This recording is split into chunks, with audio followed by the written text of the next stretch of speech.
Folks, we've had a lot of announcements coming your way in these past few weeks here at St. John's. And in the process of all those announcements, our Lenten plans, unfortunately, kind of went unmentioned. And that is a real shame, because we have a lot coming your way in these next 40 days. So, without further ado, let me tell you what we're up to here at St. John's in these next 40 days. As always, we will kickstart our Lenten season with an Ash Wednesday worship service here at St. John's on February 14th at 7 p.m.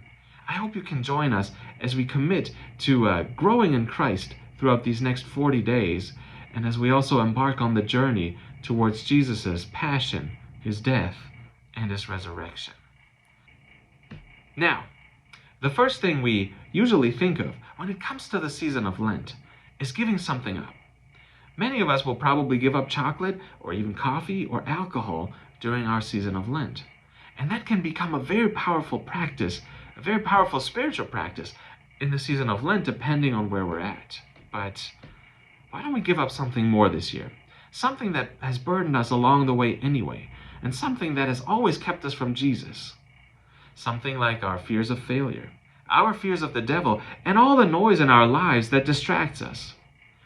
In my sermon series, Let Go and Grow, I will talk about 6 ways that will help us grow in our relationship with Jesus.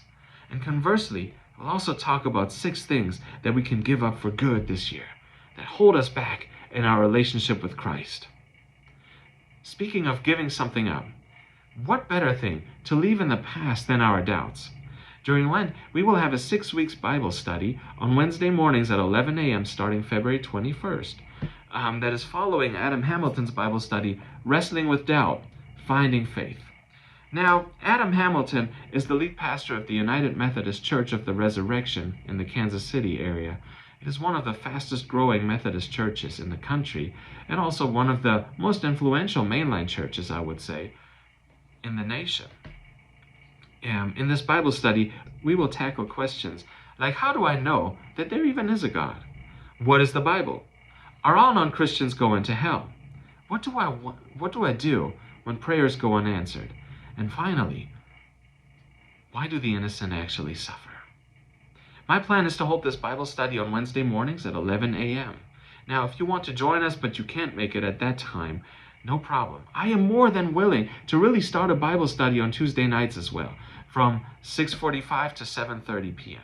We can go longer if you want, but my promise to you is to not drag this out longer than 45 minutes.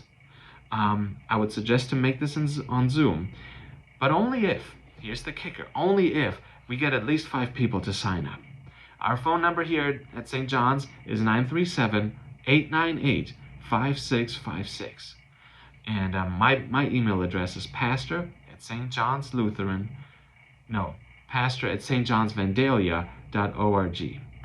Shoot me an email, call us, leave a voicemail if we don't answer. We promise you, your vote will not go unanswered or not go uncounted.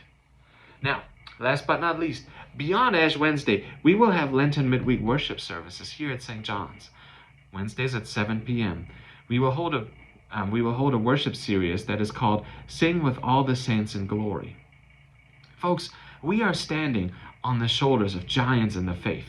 And our goal here during the season of Lent is to get to know some of those saints just a little bit better. What was it that helped them in their faith? What did it mean for them to have died to sin and to have risen to a life of faith in Christ as well? Join us as we get to know folks like Henry Muhlenberg, the father of American Lutherans, Harriet Tubman and Sojourner Truth, Oscar Romero, and even St. Patrick just a little bit closer. All these things we do to get to know Christ just a little bit better here in 2024 at St. John's.